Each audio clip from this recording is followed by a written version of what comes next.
Maria hurried home, her heart lightened by the excellent news of her promotion. As she approached the entrance to a local shop, she witnessed security forcefully removing a destitute woman with a baby. Unable to simply walk by, Maria purchased some food for them. "Wait," the woman said, her voice raspy. "You helped me. Now, listen carefully. Today your husband will bring you flowers. Don't inhale their scent. Bring the bouquet to me." And so Maria followed the stranger's peculiar instructions. But before we continue, please tell us where you are from and your age. Enjoy the story. Maria exited the office building a little later than usual, a slim folder containing her promotion decree clutched in her hand. Her mind buzzed, as if she had carried the weight of everyone else's burdens all day and was finally allowing herself to exhale. The promotion was not a stroke of luck or a gift, but rather something she had earned through years of dedication, late-night reports, and maintaining composure during the most stressful times. It was a damp March evening. Cars hummed on the wet asphalt, and at the bus stop, people huddled, clutching their bags and breathing in the crisp air, eager to reach the warmth of home. Maria, too, was in a hurry. She longed to share the news with Alexei, to see his smile, to hear him say, "I told you so. You can do anything." And perhaps, for the first time in a long time, to feel a truly heartfelt embrace. On her way, she stopped at the neighborhood store for bread, milk, and a small treat for tea. The automatic door slid open, and instantly, Maria heard the gruff voice of the security guard. "I told you to get out of here. Stop loitering." She turned her head and saw a woman standing at the entrance, clad in a long, dark skirt and a worn coat. She cradled an infant, wrapped in a threadbare blanket in her arms. The woman didn't argue or shout. She simply held her child close and attempted to gather a dropped bag. The bag was nearly empty, containing just 2 rolls, one of which had crumbled and stuck to the plastic. "That's not right," Maria couldn't help but say, stepping closer. The guard glanced at her, annoyed. "She's been hanging around all day bothering people." "She's not bothering anyone," Maria replied softly. "She has a child." The woman looked up. Her eyes were dark and weary, but held no anger, only hunger and a profound shame that no one chooses. Maria did what any decent person would do. At the checkout, she bought infant formula, a few jars of baby food, bread, tea, and some basic groceries. She also picked up a warm pastry, not out of pity, but because she imagined the chilling reality of being out in the cold with a baby, enduring the indifference of passers-by. When Maria emerged, the guard was gone. The woman sat on the low curb by the wall, rocking her baby and gazing into the distance. Maria sat down beside her and offered the bag. "Here, this is for you." At first the woman hesitated, as if fearing another rejection or a cruel joke. Then she cautiously accepted the bag and whispered, "Thank you. May God bless you." "What's your name?" Maria asked. "Alina?" the woman replied, then quickly added, as if to justify herself, "I'm not asking for anything. It just happened this way." The baby whimpered softly. Maria noticed Alina's hands trembling. "Do you live nearby?" Maria asked, knowing the question was foolish. "Nowhere," Alina said briefly, averting her gaze. Maria wanted to say more, but the words caught in her throat. She simply removed her light scarf and offered it. "Take this, it's cold." Alina accepted it after a moment. Then, as Maria stood to leave, Alina's gaze held her, as if she were making a decision. Finally, she spoke, her voice barely a whisper. "Wait." Maria stopped. Alina leaned closer and uttered a phrase so strange, Maria almost smiled. "You're going home today, happy. Your husband will bring you flowers. A beautiful bouquet, but don't smell them. Don't lean in, don't inhale. And if you can, bring the bouquet to me." Maria blinked. "Excuse me, what?" "Listen carefully." Alina's eyes became serious. "You are kind. I want to return kindness. Don't smell the flowers. You don't have to. Just bring the bouquet to me. I'll be in the park by the playground near the benches this evening. Understand?" Maria swallowed. feeling a pang of awkwardness. Who knew what was going through the woman's mind? Perhaps she was just speaking her thoughts aloud. Yet Alina's voice held no plea for money, no typical street hustle tone. It was even anxious and profoundly human. "Alina, Maria began, but the woman had already lowered her eyes to the baby, her demeanor closing off like a shell. Maria walked home, trying not to look back. Inside, two conflicting feelings warred, the rational voice dismissing it as nonsense and a quiet whisper of, "What if?" At home, the familiar silence greeted her. Alexei hadn't returned yet. Maria put the kettle on, changed her clothes, and glanced at her reflection. Her face was tired, but her eyes shone. She smiled at herself. "There, Maria, you did it." When the key turned in the lock, she flinched with anticipation. Alexei entered the hallway carrying a bag and a bouquet. The flowers were indeed lovely, white and soft pink blossoms, wrapped in thick paper and tied with a ribbon. A strong, spicy fragrance emanated from them, noticeable even from a distance. "Happy anniversary of our first meeting," Alexei said, smiling, "and congratulations on your promotion. They called me from accounting." Maria was surprised. She hadn't had a chance to tell anyone, but he spoke with such certainty that she decided not to dwell on the details. "Thank you," she replied, accepting the bouquet. Alexei leaned in, as if deliberately bringing the flowers closer to her face. "Go on, smell them. They're gorgeous, real." Suddenly, Maria remembered Alina's words with perfect clarity, as if the woman were standing beside her. Almost unconsciously, she pulled the bouquet away. "They smell very strong," she said, forcing a smile. "I'll find a vase first." "Oh, come on," Alexei frowned slightly. "Smell them properly. They're expensive flowers." A strange cold wave washed over Maria, not quite fear, but a growing unease and caution. She quickly moved to the kitchen, placing the bouquet on the table, as far from herself as possible. "Listen," she said, "I'll step out for a minute. I forgot something. I'll be right back, and then we can celebrate." "Now?" Alexei sounded surprised. "But you just got home." "Yes, quickly." She grabbed her bag and left before he could ask more questions. In the stairwell, Maria paused, taking a deep breath. The scent of the flowers still seemed to linger in her nostrils, though she hadn't leaned in closely. "I must be going mad," she thought. "What am I doing?" But instead of returning, Maria walked towards the park. Alina was there, by the playground, just as she had said. The baby slept soundly. The woman looked up as Maria approached, as if she had been expecting her. Maria wordlessly pulled the bouquet from its bag and offered it. Alina didn't smile, merely glanced quickly at the wrapping, the ribbon, the stems. Then she gently ran a finger along the inside of the paper, revealing tiny, light-colored particles to Maria. "See?" she whispered. "What is that?" Maria felt her mouth go dry. "I don't know what it's called, but I know this. It makes people very sick. Very, very sick. Do you have it?" Alina looked at Maria intently. "You carry an inhaler in your bag. I saw it when you took out your wallet at the checkout." Maria shivered. Yes, she had mild asthma since her youth. It wasn't serious if managed carefully, but strong scents and dust could indeed trigger an attack. "Where are you from?" Maria began. "My sister died like this," Alina said softly. "She was given flowers, too. She leaned in, inhaled, and before the ambulance could arrive, there were the same little particles in the paper.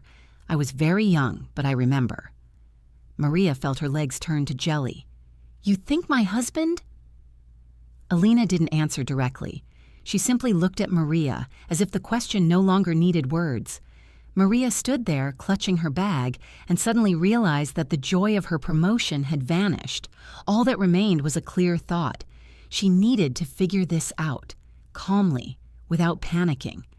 "What should I do?" she asked. "Don't show that you know," Alina said. "Hide the bouquet and watch. Listen. At night, they often speak the truth when they think no one is listening." Maria nodded. Alina didn't take the bouquet. She walked to a trash can, tore open the wrapping so the particles spilled inside, and then tossed everything into the shopping bag. "This isn't proof," she said, as if sensing Maria's thoughts. "But it's a rescue. The proof will be different." Maria returned home, carrying the empty bag. A plan was already forming in her mind. "The flowers?" Alexei asked when she entered. "I left them at the office," Maria replied calmly. "I put them in my cabinet so my colleagues could see. I'll bring them tomorrow." Alexei looked at her intently. "You're acting strangely today." "Just tired," Maria said, smiling. "The promotion, after all."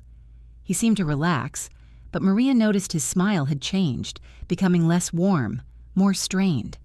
That night, Maria barely slept. She lay beside her husband, listening to his breathing. Alexei fell asleep quickly, as always, but Maria's mind raced with a single thought. If this was true, why? In the morning, she left for work as usual, but halfway there, she abruptly turned around and drove home. For the first time in years, she decided to do something she had previously considered beneath her: investigate her husband. She opened the door quietly. From inside the apartment, she could hear the television. Maria took off her shoes, walked down the hallway, and stopped at the bedroom door. From within came the voices of Alexei and a woman, soft laughter, confident, like people who fear nothing. Maria didn't peek immediately. She stood and listened, feeling a chill creep down her spine. "Are you sure she'll believe it?" the woman asked. "She believes everything," Alexei replied. "She's so proper, so honest. The flowers are the final touch. Then the hospital, and it will look like an accident. She has asthma. No one will dig deeper." "And the money?" The woman spoke greedily, without shame. "The money will come," Alexei said. "Insurance, the apartment, her savings, it's all arranged. She signed it all when we paid off the mortgage. I told her it was for the bank. She signed without looking." Maria closed her eyes. So that was why he had been so attentive in recent months. Why he had asked her to sign papers. Why he had suddenly started talking about a family nest egg and transferring her salary to a joint account that he primarily controlled. At that moment, Maria did something that saved not only her life but her sanity. She started recording on her phone, not out of a desire for revenge, but because she realized that without evidence, no one would believe her. She backed away as quietly as she had arrived, closed the door, and left without a single lock clicking shut. Outside, she leaned against the wall of the building, breathing slowly to avoid crying. Her mind was a blank, as if after a severe blow. Then anger surfaced, but a cold, useful anger. She didn't go to work. Instead, she went to someone she trusted, Irina Pavlovna, a senior colleague, a woman in her 60s who had navigated the 90s, 2 divorces, and knew how to speak concisely and to the point. Irina Pavlovna wasn't a lawyer, but she had a son who was. Maria recounted everything, without a single wasted word. Irina Pavlovna listened without interrupting, then said, "The most important thing is that you're alive. Second, you're not alone. Third, no panic. We will ensure you are protected." Irina Pavlovna's son, the lawyer Andrei, arrived that same evening. He was calm, businesslike, and made no grand promises. "Maria, if you have recordings of conversations, correspondence, documents, that's important. But right now, the main thing is not to provoke your husband or confront him. Let him think you know nothing." Maria nodded, trembling, but holding herself together. "And the flowers? With the particles?"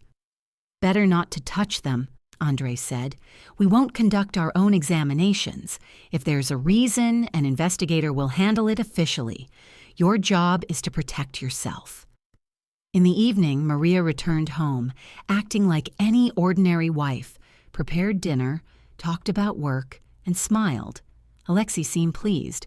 He didn't notice that Maria had changed that day, becoming less trusting and more observant.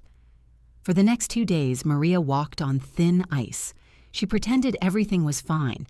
Alexei brought another gift, a scented candle. "For the mood," he said. Maria smiled, took the candle, and calmly placed it in a drawer without lighting it. "Let's do it on the weekend," she said. "My head is pounding today." Alexei looked at her with displeasure but remained silent. Meanwhile, Andre asked her to gather everything she could legally and calmly: bank statements, screenshots of transfers, documents related to the apartment and mortgage. Maria opened her banking app and saw transfers to unfamiliar accounts.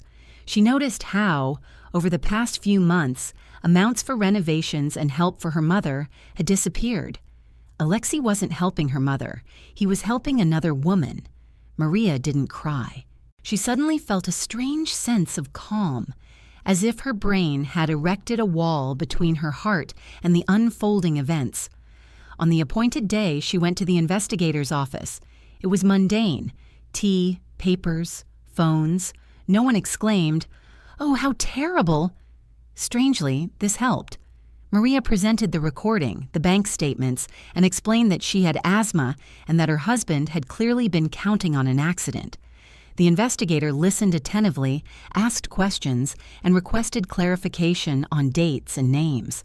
Maria answered steadily. When she emerged, it was snowing heavily outside. Maria tilted her face to the sky and, for the first time in a week, felt as though she could breathe. At home, things proceeded as usual. Alexei played the role of a caring husband, even bringing her coffee in bed. Maria accepted it, smiled, and thought only of one thing: just hold on, just see it through.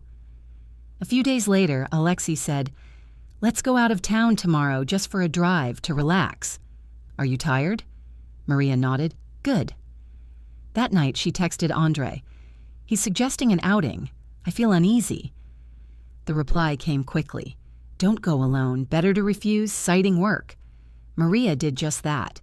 In the morning, she said she had been urgently called to a meeting and couldn't go. Alexei grew angry.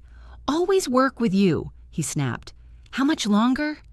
Maria silently packed her bag and left for work, but instead of going to the office, she drove to the park to see Alina. Alina was on the same bench, but today her gaze was different, resolute. "You need to know something else," she said. "Your husband, he's not just with a mistress. He's involved with some dangerous people, and he thinks you're in the way." "How do you know?" Maria asked. Alina lowered her eyes. "I've seen people like that before. They came to where I used to live. I don't want another woman to die." Maria looked at Alina's baby. The child slept peacefully, as if betrayal and deceit didn't exist in this world. "Thank you," Maria said. "You saved my life." "I'm not saving," Alina replied softly. "I'm returning. You didn't walk past me then." And so it was. Within a week, things moved swiftly. The investigator summoned Alexei for questioning. Then, procedural actions took place at Maria and Alexei's home. Documents, phones, and some papers were seized. During this time, Maria stayed with Irina Pavlovna to avoid being alone with her husband. Alexei initially feigned surprise. "This is all nonsense," he shouted into the phone. "She's gone mad. Someone has filled her head." But when he realized the investigation had a recording, bank statements, and correspondence, his tone suddenly shifted. "Masha," he said softly, "let's talk. It's not like that. It was stupid. I didn't mean to." Maria listened, feeling nothing. No love, no hate, only exhaustion and clarity. "You meant to," she replied.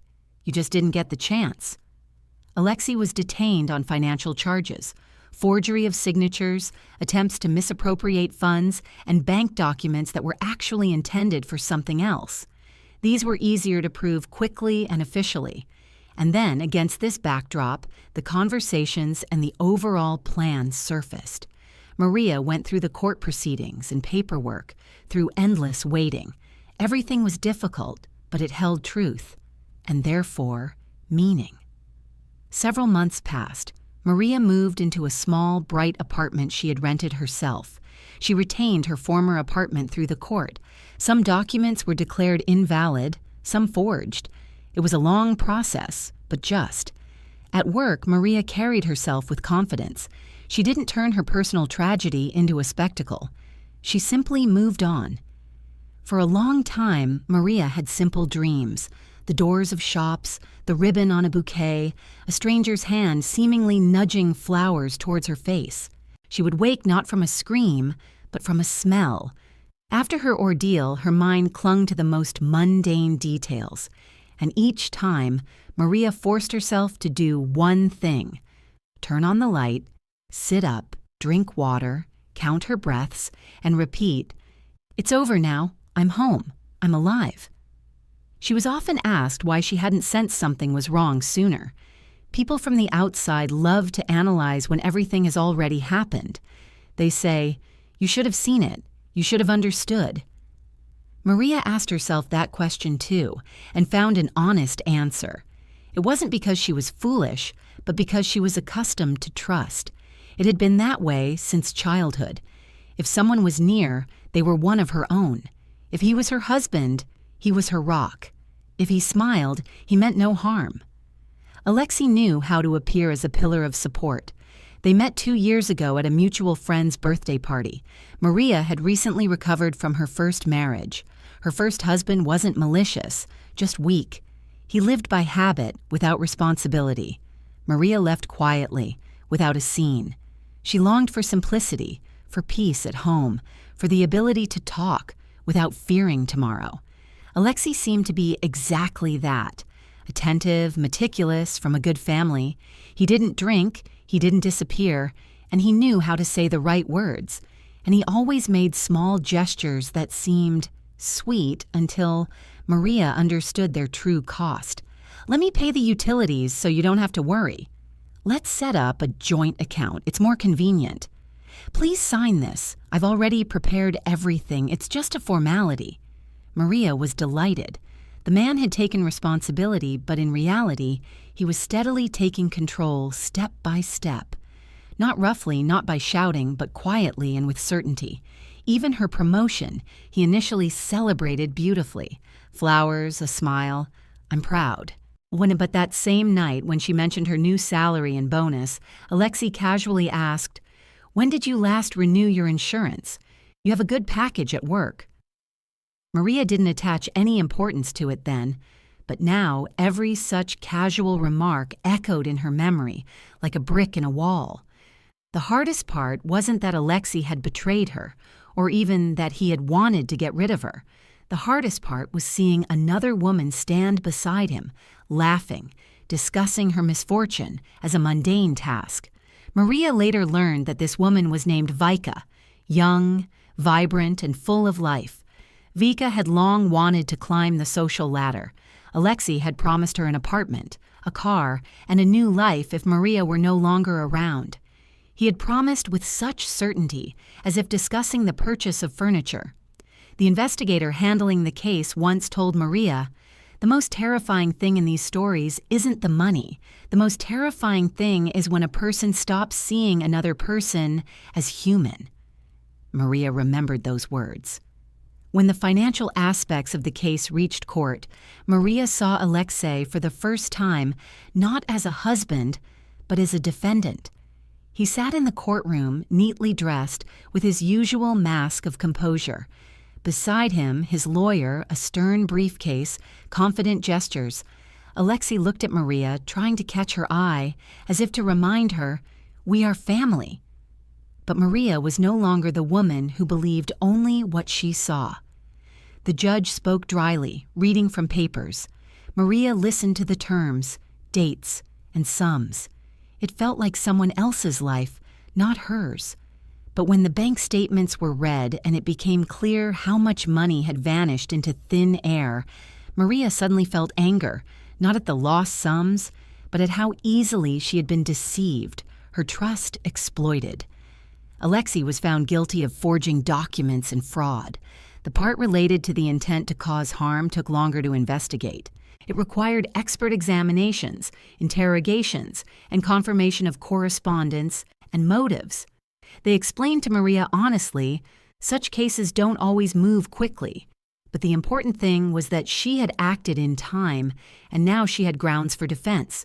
During the same period, Maria visited her mother for the weekend for the first time in years.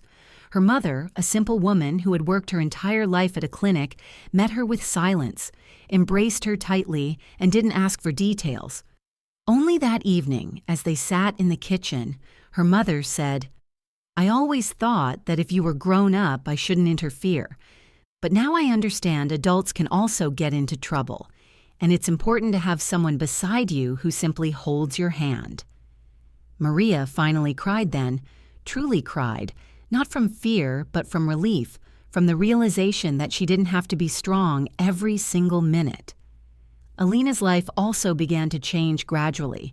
It turned out she wasn't a frightening urban myth, but simply a woman driven to the brink by life's circumstances. Her mother had passed away young, leaving few official documents and no home to speak of. She had a child and was doing whatever she could to survive. Getting into the shelter wasn't easy. She faced repeated rejections and demands for paperwork. Maria offered her support, assisting with gathering documents, accompanying her to legal aid, and guiding her on how to file applications. It was then that Maria realized true help isn't just handing over a food parcel and walking away. It's about staying present, a steadfast presence, until someone can stand on their own feet. One day, Alina confided, "When I saw the security guard, I just wanted to disappear. But you approached and said, 'You don't have to feel that way.' You have no idea what that meant to me." Alina continued, "I decided then, if fate offers me a chance to do good, I will, because otherwise we'll all become like them." Maria understood who they were, those who look down on others, who see weakness as an invitation to torment, those who live as if no one else exists beside them. A year later, Maria was once again marking a personal triumph. Not a promotion this time, but freedom. She found herself in the very same park where she'd once given away a bouquet of flowers, watching Alina's son chase after a butterfly along the path, his laughter echoing. Beside her sat a thermos of tea and a bag of freshly baked pastries. This time, Maria had bought them intentionally, knowing that sometimes simple food and a warm conversation can heal more profoundly than eloquent words. Maria no longer sought harsh retribution for wrongdoers. Revenge held no appeal. She desired that justice be served lawfully and that the past cease to hold her captive. She had learned a simple truth. If someone's smile lacks warmth, pay attention. If asked to sign a formality, read it carefully. If a sense of unease creeps in without apparent reason, pause and reflect. And she understood something she had once dismissed as naive. While the world holds much darkness, sometimes a single act of kindness is enough to prevent that darkness from prevailing.